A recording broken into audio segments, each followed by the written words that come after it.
आज आपल्याला थँक्स बोलायचं आहे. आपल्या घरात जी काम करायला येते, भांडी घासायला, कपडे धुवायला, जेवण बनवायला, आपण तिला मोलकरीण बोलतो, बाई बोलतो. तिला आपण थँक्स बोलायचं आहे. बघा ना, आपण मळलेले आपले कपडे आपण ठेवतो. ती येते, स्वच्छ करते, धुवून देते.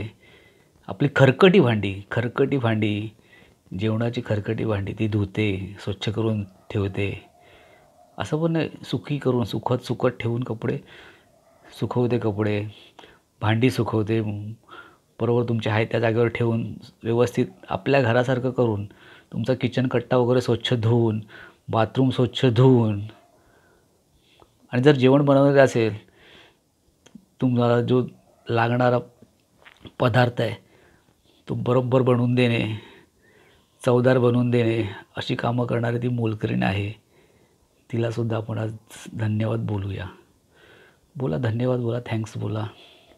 आठवड्यातनं, महिन्यातनं एकदा थँक्स बोला, 15 दिवसांनी एकदा बसा, तिच्याबरोबर चहा पिया, तिला आपल्यासमोर बसवा, चहा द्या तिला.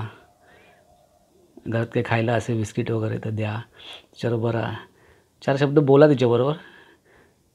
इकडे तिकडचे शब्द बोलू नका हो. इकडे तिकडचं त्या घरात कामं करते, त्या घरातल्या गोष्टी विचारू नका. तिच्याबद्दल तिचं विचारा, चांगल्याच गोष्टी सांगेल ती.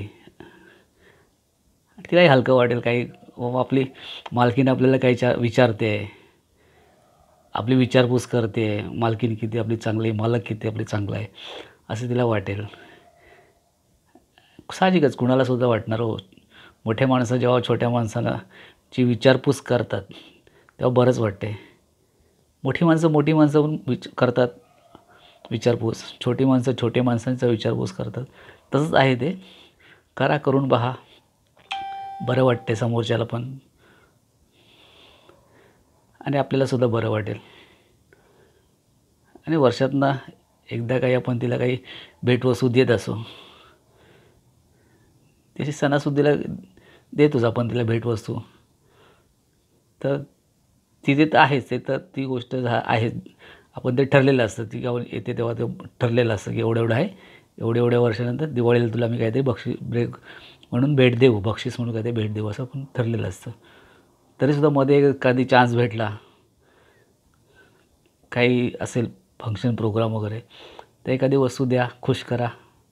खुश राहतात हो लोक. तुम्ही आम्ही सगळेच खुश राहू. जीवनात आहे तरी काय, सर्वांसाठी सर्व आनंदित राहावेत असं आपण प्रभूकडे प्रार्थना करूया आणि खुश राहा. Sir, thanks.